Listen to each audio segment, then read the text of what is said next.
Mayor Rocky Anderson. Thank you very much. Representative Pence and Professor Presser made a comment upon which all of the rest of their following comments was based, and that is that impeachment is to be limited only to those instances where the person being impeached exercised his or her own personal interest above that of the nation.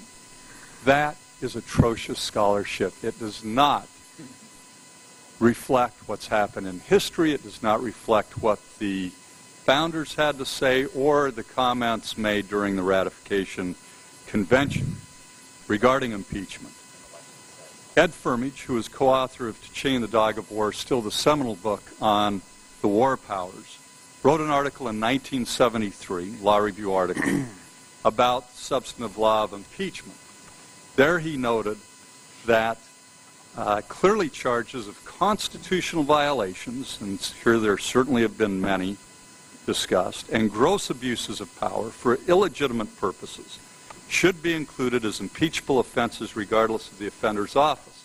And then Professor Firmage goes on to cite this committee, the Judiciary Committee, a statement in 1926, where the Judiciary Committee noted that the better sustained and modern view is that the provision for impeachment in the Constitution applies not only to high crimes and misdemeanors as those words were understood at common law, but also acts which are not defined as criminal and made subject to indictment, but also to those which affect the public welfare.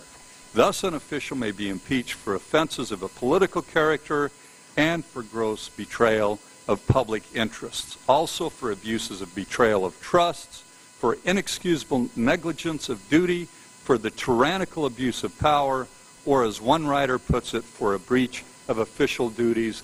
That has been established beyond any doubt. And I would add just one other thing in terms of the misrepresentations.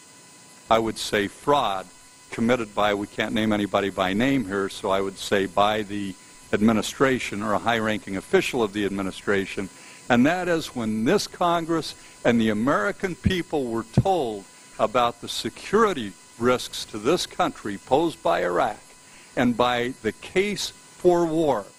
We were only told one part of the story. We were not told, for instance, besides some of the reports that were noted before, about the dissents by the intelligence agency within the State Department and by the Department of Energy. Their statements in the October National Intelligence Estimate that said there is nothing to back this up about these aluminum tubes being used to help Iraq's supposed nuclear initiative, and there certainly is nothing to this claim about Iraq trying to buy uranium from Niger. It was right there in the National Intelligence Estimate. The president, high-ranking members of the administration, as they were telling we, the American people, and you, the Congress, just the opposite, failed to disclose those dissenting opinions from the State Department and the Department of Energy.